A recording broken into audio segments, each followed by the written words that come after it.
Les gars, je m'en vais courir 5 km. Ce qu'il faut faire, c'est lever les muscles. Coupe les meilleurs grades. C'est le genre de wood où tu vas avoir le coup du sang dans la bouche.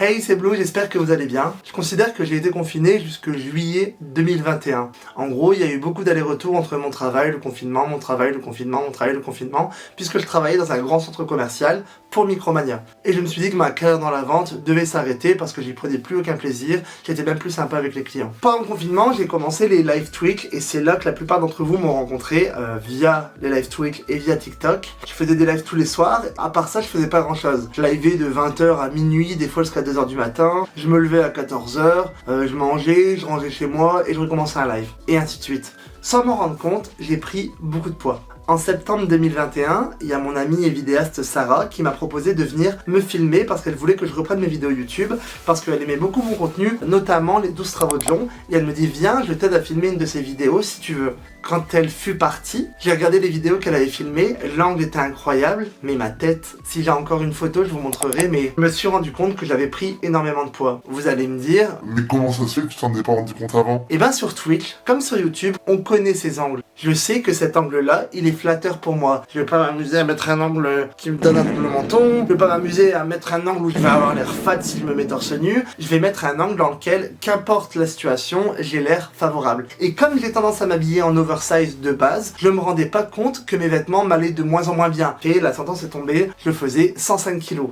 Ah. Ok. Faut savoir que moi j'ai toujours fait du sport depuis que je suis adulte. Quand j'étais à l'école, je détestais le sport puisque comme j'étais harcelé, aller au sport c'était vraiment une terreur pour moi. Et en 2017, je courais 10 km tous les deux. Je vous mettrai l'épreuve sur Runkeeper, l'application de course dont je me sers. Donc je me dis merde, qu'est-ce que je fais du coup? En général, quand je prends du poids, je me mets à courir. C'est ma solution number one. J'adore courir avec de la musique, ça met un mood. Sauf que maintenant, je pesais 105 kilos. Quand j'ai commencé à courir, je me suis rendu compte que très vite, que mes chevilles et mes genoux allaient pas kiffer l'expérience très longtemps. Je me suis rendu compte que courir, ça commençait à me faire mal en fait. C'était plus agréable, ça me faisait mal. Donc, problème, qu'est-ce qu'on fait? Je me suis inscrit à une salle de sport, mais je devais marcher 45 minutes pour m'y rendre. J'y suis allé pendant plusieurs mois, c'était bien. Je faisais du vélo elliptique et du cardio principalement parce que je voulais vraiment faire fondre. Et dans les salles de sport, je n'osais pas trop me servir des machines parce que comme j'y connaissais trop rien, j'avais peur de me ridiculiser un peu. J'ai commencé à perdre mes premiers kilos, donc j'étais un peu content. Et ensuite, je me suis dit, c'est vraiment trop loin la salle de sport, j'arrive pas à me motiver et ça me plaît pas. J'aime pas faire du sport en salle.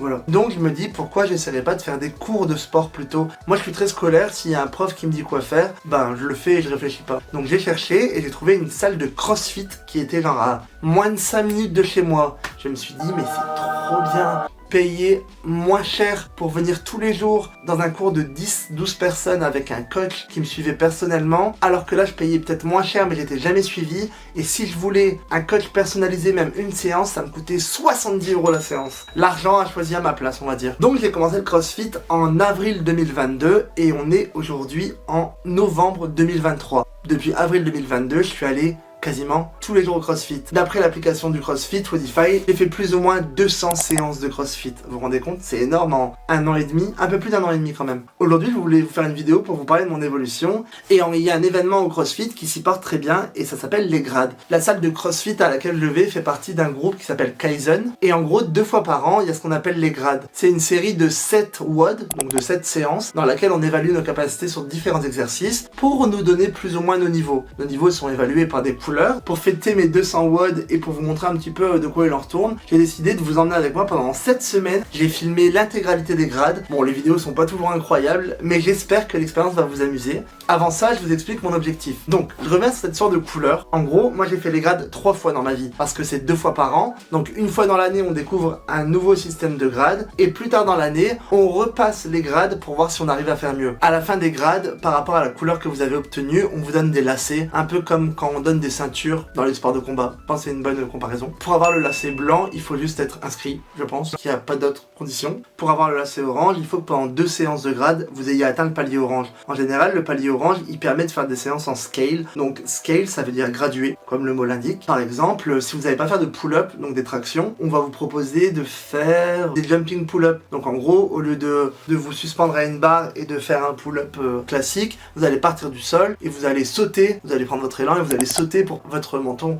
au-dessus de la barre. C'est ce qu'on appelle scale. En gros, l'exercice est un peu plus facile, mais il vous permet de travailler tout autant et de vous évaluer correctement. Voilà. Donc en orange, en général, il y a plein de trucs qui sont scale.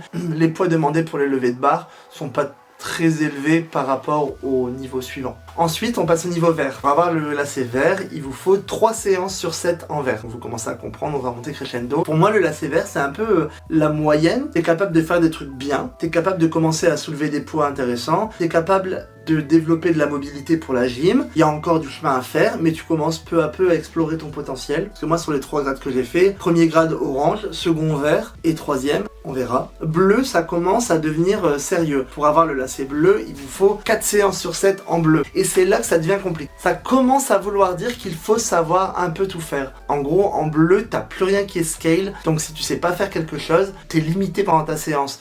Si par exemple, il faut faire, je sais pas, des chest to bar, donc comme des tractions mais avec le torse qui touche la barre directement. Si tu sais pas les faire, du coup ta séance elle s'arrête. Tu peux continuer à travailler quand même, mais globalement si tu sais pas le faire, et ben tu pourras pas avoir le lacet bleu. Alors que dans les lacets précédents, il y a quand même toujours une solution pour réussir à avoir le lacet vert. Et pour moi, les lacets violet, rouge, or, c'est vraiment le CrossFit, ça représente beaucoup pour toi. Tu y vas probablement plusieurs fois par semaine, t'es à fond dans ton entraînement, essaie toujours de dépasser tes limites.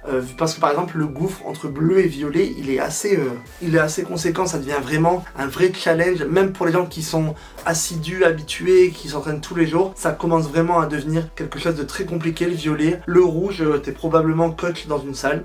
L'introduction était un peu longue, donc là on part directement pour le K1 ensemble. Vous allez voir, ça commence de façon un peu comique. C'est parti!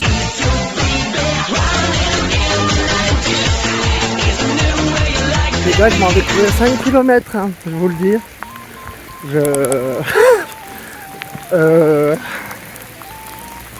Ça va être quelque chose.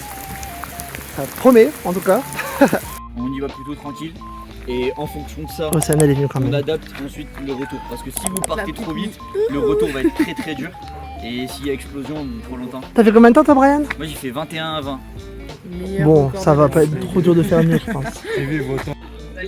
Donc on va courir, il fait noir, il pleut. Du coup, j'ai fait 29-17, donc puis vert, pas bleu. Et Océane, elle s'est dépassée, elle a fait 28-48. et elle est vert. Alors qu'elle visait 40 minutes. On a fini. Tu nous dis bravo, Polo? Ouais. Au final, Polo, meilleur coach du monde, a accepté que je le refasse mercredi dans des meilleures conditions. Donc en fait, c'est un début de vidéo qui commence par un replay. Ouais, et là, c'est Ok. À lundi, à mercredi. à mercredi. Du coup, on est le vendredi et je vais repasser mon test de course. Et vous me croyez ou pas, mais le temps il est toujours aussi merdique. Polo, il a bien voulu accepter de me chronométrer. En fait, j'ai fait 29 minutes 17. Et pour être bleu, il faut faire 27 minutes 17. Donc il faut que je gagne 2 minutes. C'est pas anodin. Enfin, c'est l'exercice le plus simple, c'est juste courir. Du coup, j'ai repassé mon K1. Voilà, j'ai raté. Bon, j'ai pas raté à 2 minutes, j'ai raté à 15 secondes. Mais au moins, j'ai raté honnêtement. J'ai raté dans les bonnes conditions. De quoi? Ouais, de ouf. Du coup, c'est dead. C'est pas dead parce qu'ils ont dit qu'ils reviendraient pour l'accompagner s'il avait pas les bleus. Voilà. Mais Et ensuite, après quoi, c'est sûr que c'est réussi. après la 15 secondes, c'est pas beaucoup quoi. C'est une mauvaise stratégie. Faut pas accélérer, ralentir. Pace constant, ça passe. Faut pas le refaire. Voilà, on va le refaire. Bref, à lundi prochain. Océane. Pour le K2. Mouvement dans le wood, des stos, d'accord, qui vont augmenter en charge au fur et à mesure des 9 minutes, et des toast to bar. Donc on commence par 3 tours de 8 stos à 20 kg pour les filles, 30 kg pour les gars, 8 toast to bar, puis 3 tours de 6 stos à 32,5-50, 8 toast to bar, 3 tours de 4 stos à 45,70, 8 toast to bar, et enfin 3 tours de 2 stos à 57,5 pour les filles, 90 pour les gars, toast to bar. Ok, notre score c'est le nombre de reps qu'on cumule en 9 minutes. Comme c'est un wood des grades qu'on veut performer le plus possible, on va essayer, si on peut, de tenir le wood en RX, ou du moins aller le plus loin possible en RX. Si on est bloqué à un moment donné, on pourra adapter la suite. Mais essayer d'être le plus loin possible en RX, c'est toujours cool pour les grades, pour essayer d'avoir le meilleur score possible.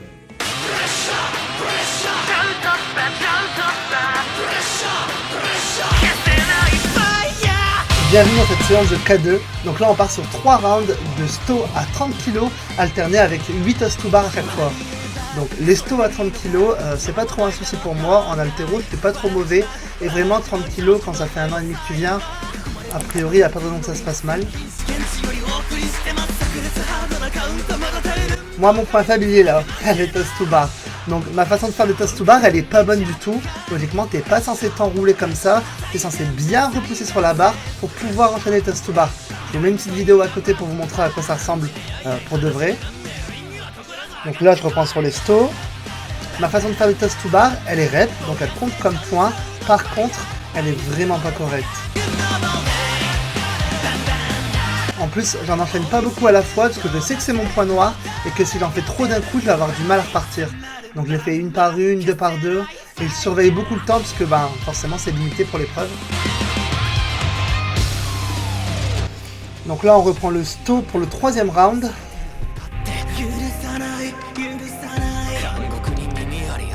Donc là vous allez voir, il y a Maweb et Polo qui vont charger ma barre et ils vont mettre 50 kg pour faire les stos de la 2e partie de l'épreuve.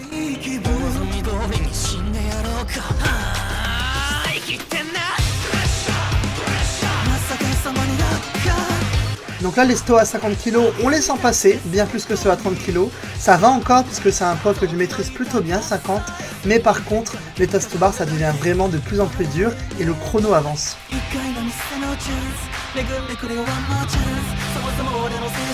Je respire mal, vraiment je respire mal, j'en peux plus et je sais que c'est la fin, donc je me pousse, mais c'est vraiment un par un là. Et là vous me voyez tomber, j'ai terminé l'épreuve, je suis content d'avoir réussi, j'ai réussi à 30 secondes de la fin, donc je suis vraiment super fier.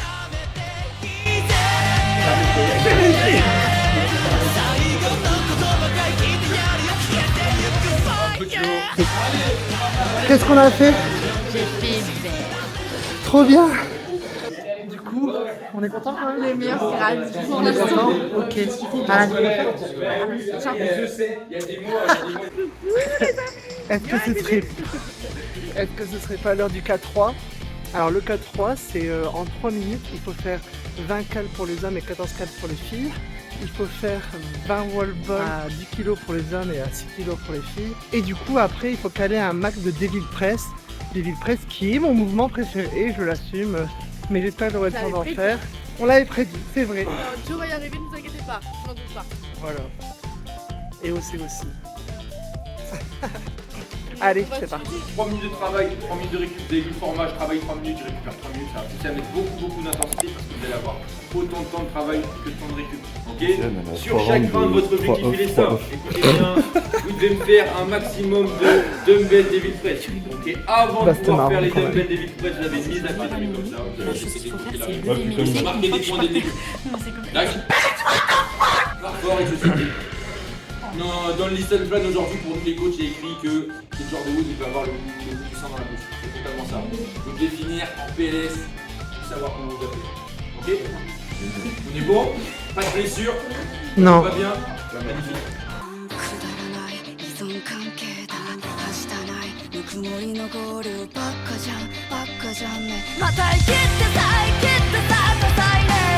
Bienvenue dans cette séance de K3, donc comme Polo l'a indiqué, on veut avoir le goût du sang dans la bouche, donc c'est 3 minutes de travail pour 3 minutes de repos. Aujourd'hui j'ai réussi à filmer Océane, Esteban, Brian et moi-même.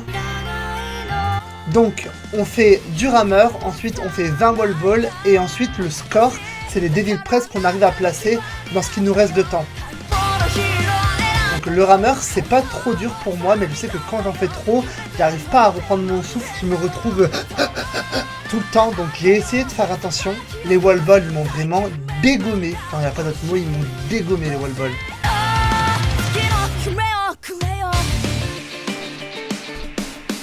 Allez courage Océane. Allez, on fait jusqu'au bout.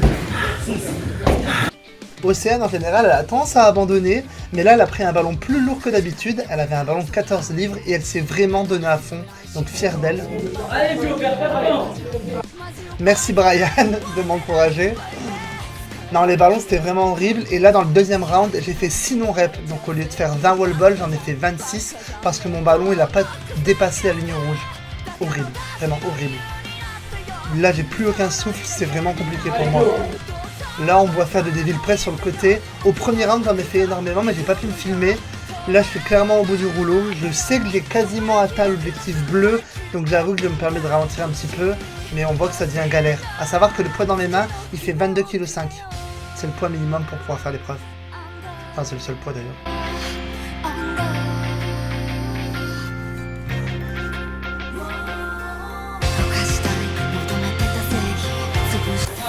Allez, Esteban! Donc là, on passe sur Esteban et Brian, donc c'est pas le même niveau du tout. Esteban, il enchaîne le rameur comme si de rien n'était. Et là, on les voit tous les deux en train de faire des Devil Press. On les motive puisque c'est la fin de l'épreuve.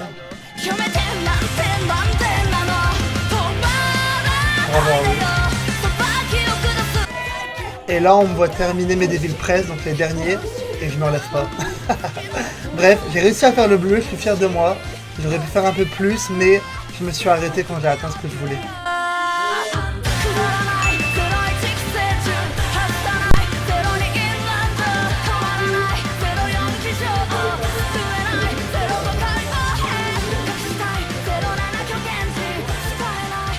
Mon Dieu, il était vraiment trop cool, il m'a grave motivé. Merci à toi.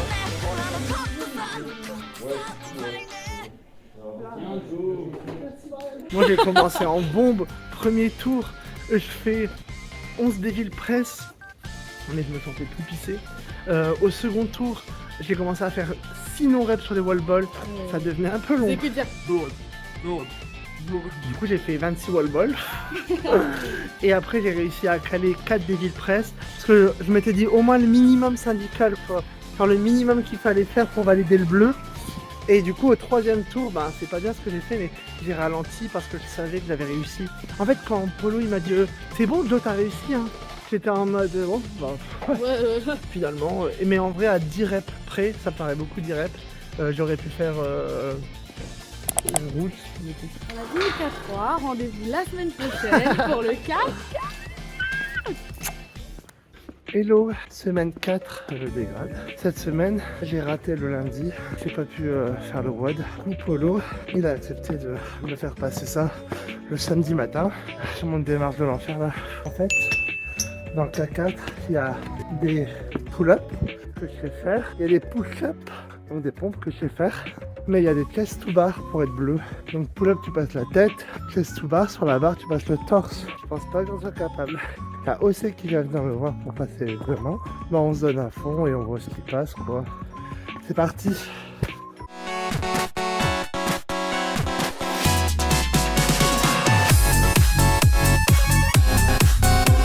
Bienvenue dans cette séance de K4 que je passe seul avec Océane qui est venue juste pour être ma juge et pour m'encourager, donc on la remercie très fort en commentaire.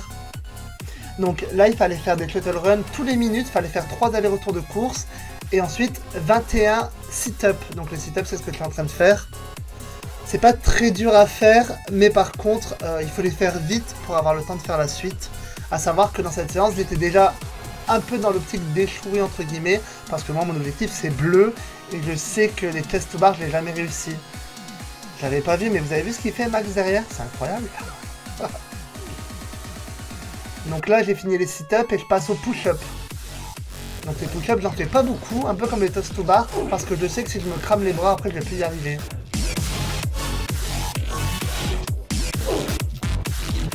Donc on enchaîne.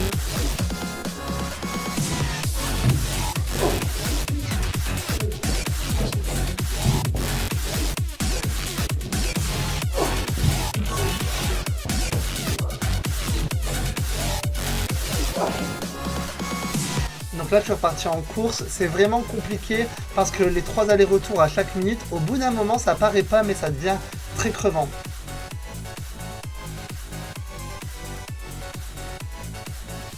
Donc là Océane me rassure, elle me dit que je suis dans les temps et je continue à faire mes push-ups parce que je sais que je suis quasiment à la fin, donc j'y vais doucement.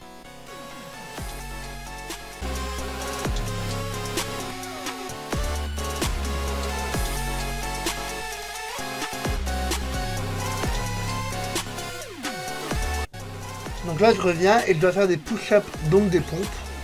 Donc ça c'est pas trop dur, mais vous voyez, les bras ils sont dégommés. Regardez, j'ai du mal à me soulever. Ça devient un peu compliqué parce que pour faire des bonnes pompes entre guillemets, il faut que le torse touche le sol mais pas le reste du corps. Donc en gros il faut être un peu penché quand même. Je les ai fait assez rapidement, mais j'étais complètement claqué. Et je me disais qu'après, j'allais devoir faire des chest to bar. Mais bon. Et donc là, vous allez voir, je vais essayer de faire des chest to bar. Et j'en suis incapable. Donc j'ai laissé quand même quelques plans pour vous montrer que tout se passe pas si bien et que parfois bah, on échoue. Hein. Mais bon, comme il me restait 3 minutes, je me suis dit allez, on va pas s'arrêter maintenant. On va essayer même d'en passer une seule, ce serait incroyable.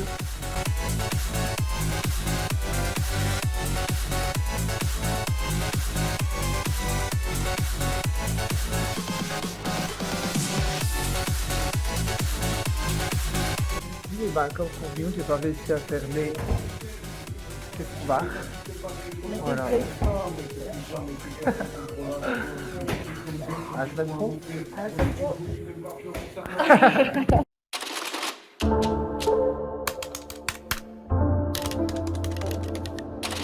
Bienvenue dans cette 5e séance des grades, donc qui était divisée en 2 parties. Une partie avec des deadlifts et des burpees box jump. Donc tu fais un burpees et quand tu sautes, tu ouvres bien les hanches en haut pour montrer que tu as terminé le mouvement. On faisait des burpees, donc 2, 4, 6, 8, 10 et à chaque fois on coupait par 5 burpees box jump. Donc je vais pas vous mentir que les burpees, ils m'ont arraché la gueule parce que les deadlifts à 60, c'est pas beaucoup en soi. Moi mon maximum en deadlift c'est 150. Mais vraiment je vous jure, si vous avez jamais fait de deadlift, comme c'est que des soulevés de terre, c'est pas si dur que ça à porter.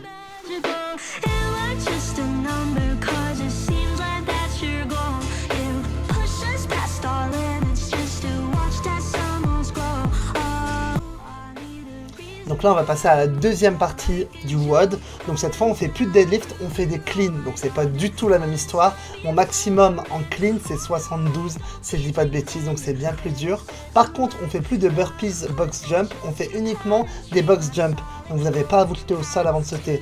Donc ça fait beaucoup de bien. Dans cette vidéo, il n'y a pas de débrief de Polo, il n'y a pas Océane parce qu'elle n'était pas là. Et c'était pas Polo qui coachait, donc j'ai pas trop osé filmer. Donc on va rapidement passer au K6. Mais ce WOD, il était super éprouvant. Je suis content d'être arrivé au bout. J'ai eu bleu, mais c'était quand même super, super dur.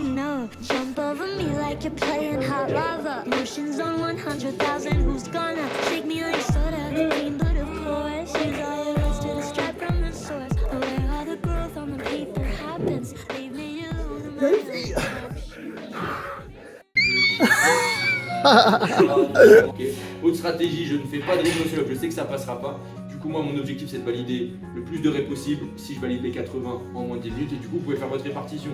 Okay. Ce matin, beaucoup ont fait, par exemple, 10 tours de 4-4 ou 8 tours de 5-5.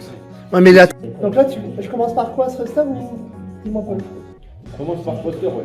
Dans le waist matin, et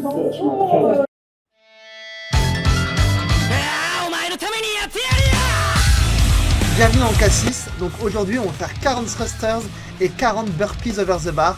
Donc les burpees over the bar, c'est un burpee, tu sautes au-dessus de la barre et un autre burpee et ainsi de suite. On pouvait répartir les exercices comme on voulait, donc si vous vouliez faire 10 thrusters et après 5 burpees ou 12 burpees et après 4 thrusters, c'est vous qui voyez. Pour avoir le niveau bleu, il fallait faire les 80 répétitions en 10 minutes. Donc avant d'arriver, j'étais pas trop chaud, j'y croyais pas trop, ça me paraissait vraiment beaucoup. Et au final, je m'en suis pas trop mal tiré. Les thrusters, ils étaient pas trop durs, 42,5 kg, ça va. Au bout d'un moment, ça devient compliqué parce que 40 reps, c'est beaucoup. Mais j'ai suivi la technique que Polo m'a donnée et j'ai fait 5 thrusters, 5 burpees over the bar, 5 thrusters et j'en suis quasiment pas sorti. Vers la fin, je crois que j'ai fait un peu plus de burpees parce que j'en pouvais plus des thrusters. Mais globalement, ça s'est extrêmement bien passé. Comme d'habitude, on est guidé par Océane qui m'encourageait, qui me faisait rire comme d'habitude. Et derrière moi, il y a Thibaut, c'est le 3e coach de la salle que vous n'avez pas trop vu, qui est en train de passer exactement le même exercice, enfin le même grade.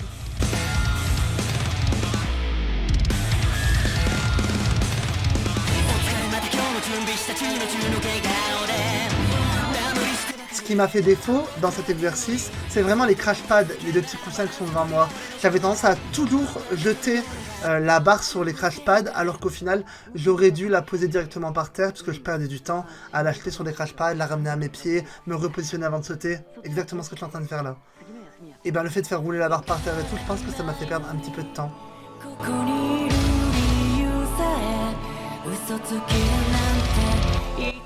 En tous les cas, ça s'est grave bien passé.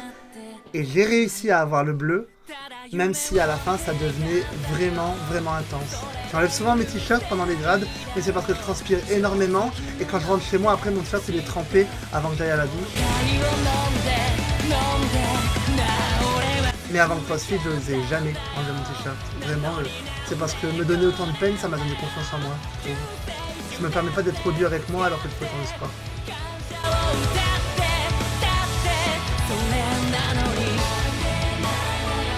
Donc là, c'est les derniers.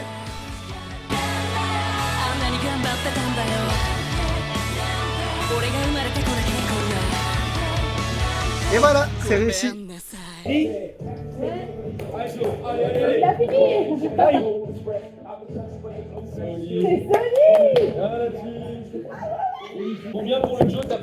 8-14. 8-14.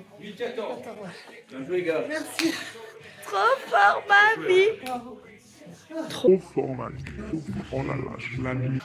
Quel est cet objectif? Mais en plus, très chill, hein. Je vous explique, ce mec est un drame. Ouais, j'avoue, c'est cool. C'était super mal. En fait, depuis ce matin, on a train de dire que c'est 80 par station. Alors qu'en fait, ça y est, je suis bleu. Ah, on voit. Lui, t'es bleu. C'est validé. Bienvenue au K7, je vous mets une petite vidéo d'entraînement, le temps de vous expliquer de quoi il en retourne, parce que je suis arrivé en retard ce jour-là, donc j'ai raté une partie des explications de Polo. Donc en fait, le K7, ça se passe sur 3 tentatives de snatch et 3 tentatives de clean and jerk. On a 3 essais pour réussir à valider un max de poids, et notre score, c'est l'ensemble des 2 poids. Donc pour faire bleu par exemple, il fallait que j'ai au moins 115 kg au total. Donc je le répartis comme je veux, mais il faut que je sois capable d'avoir ce score-là. Ok. Et dernière règle, si jamais vous échouez une barre, d'accord, vous prenez beaucoup de temps à faire votre clean par exemple, tant que vous avez la barre entre les mains, qu'elle est décollée du sol, si vous la validez par la suite, c'est ok. C'est-à-dire je pourrais faire mon clean, boum, ça met 20 secondes, ça pique. Si je valide mon jerk, c'est ok, même si ça pique. Ok, on est bon. Là, clairement, la stratégie à mettre en place, c'est ce que tout le monde a fait. Vous devez commencer par une barre que vous êtes sûr de valider. Ok, une barre qui vous fait rentrer dans le match, qui vous met en confiance. Ok, ensuite, en deuxième, il faut mettre la barre qui vous fait réaliser votre objectif aujourd'hui. Ok, je vise le bleu. En deuxième, je mets cette barre là pour obtenir le bleu. Ok, ensuite, sur la troisième barre, en fonction de l'issue de la deuxième, plusieurs choses possibles. La deuxième est passée, je vais chercher une barre bonus, j'essaye de mettre plus lourd. Ok, la deuxième n'est pas passée, mais j'étais pas loin, je la refais. Ok, la deuxième n'est pas passée et j'étais très loin, je mets moins lourd, d'accord, pour essayer de valider quand même un peu plus que la barre bonus. Tac. Allô, pourquoi tu fais ça? Ah, mais là. Allez, 10 secondes. Nous y voilà, 7ème et dernière séance des grades. Donc là, vous allez littéralement me voir soulever 6 barres. Donc là, je commence par 50 kg en snatch parce que Polo a dû prendre une barre qu'on savait valider à coup sûr.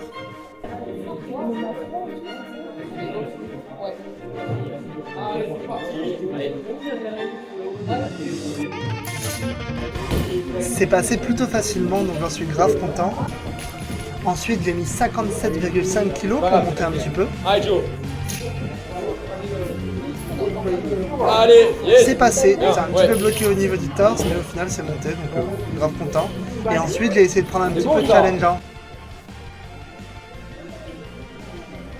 Donc là clairement 60 kg c'était presque possible. Je pense que si j'avais pris un peu plus de force dans mes jambes, j'aurais peut-être pu la passer. Mais clairement j'ai essayé 2 fois, j'ai pas réussi, donc On en est où? je voulais pas faire 57,5 pour moi en snatch, et toi? 27,5 en snatch. Et ensuite on passe directement en clean and jerk. Donc là je commence avec 57,5 puisque je suis plus à l'aise avec le clean and jerk qu'avec les snatch clairement. Allez, Joe. Allez. Allez, il déroule, ramène les jambes, bien. Donc 57,5, je me rends compte que ça passe plutôt bien. Donc là je pars directement sur 60. Je l'ai jamais trop fait, 60 kg en clean and jerk, mais je me dis allez, why not.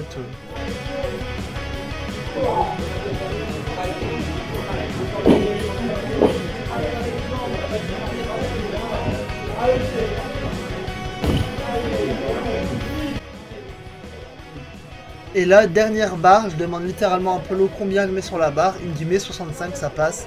Donc je lui fais confiance. Je suis un peu stressé parce que j'ai jamais fait 65. Mais au final, quand on y croit, la magie fait le reste.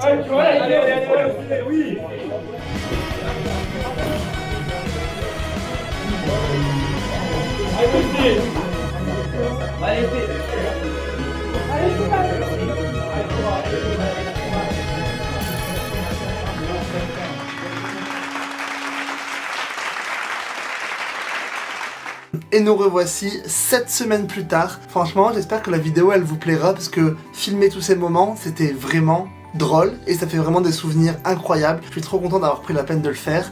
Si vous croyez que ma chaîne c'est une chaîne de sport, ne vous abonnez pas puisque vraiment là je passe des vidéos sur le crossfit puisque ça fait partie intégrante de mon quotidien, mais je posterai pas d'autres vidéos liées au sport je pense, ou pas avant un très long moment. Je suis content parce que ma vidéo je trouve qu'elle montre à la fois que le crossfit c'est l'un des challenges etc, mais surtout j'aime trop le fait qu'on voit plein de gens qui s'entendent bien. Genre dans les vidéos vous pouvez entendre souvent Brian et Polo, les deux coachs que vous avez vus, qui sont toujours en train de me motiver, qui sont derrière moi en mode allez Joe machin. À un moment dans la salle, tout le monde essaie de me motiver également. Il y a Esteban, il y a Océane surtout qui est genre ma fan number one. Genre les moments ils sont peut-être un peu cringe de l'extérieur, mais c'est vraiment des très bons souvenirs et je suis content de pouvoir les mettre en forme dans cette vidéo. Bref, je vais pas m'éterniser parce que la vidéo est déjà assez longue comme ça. N'hésitez pas à mettre un petit commentaire pour mon travail et éventuellement un petit like. Moi je vous retrouve la semaine prochaine pour une vidéo qui va clôturer l'année 2023. Et si vous voyez cette vidéo et vous dites que le CrossFit ça peut vous intéresser mais que ça vous fait un peu peur, sachez que comme je vous ai dit, quand j'ai commencé le CrossFit, j'étais vraiment très obèse et j'avais vraiment du mal à faire quoi que ce soit. Mais tout le monde m'a poussé vers le haut, il n'y a jamais personne qui s'est moqué de moi, même si je m'étais persuadé que ça allait arriver à un moment. Tout le monde a été super positif et tout le monde m'a tiré vers le haut, donc c'est ouvert à tout le monde on va dire. Si vous êtes encore là à la fin de la vidéo, merci à vous, j'espère que c'était un bon moment et moi je vous dis à dans une semaine. Salut!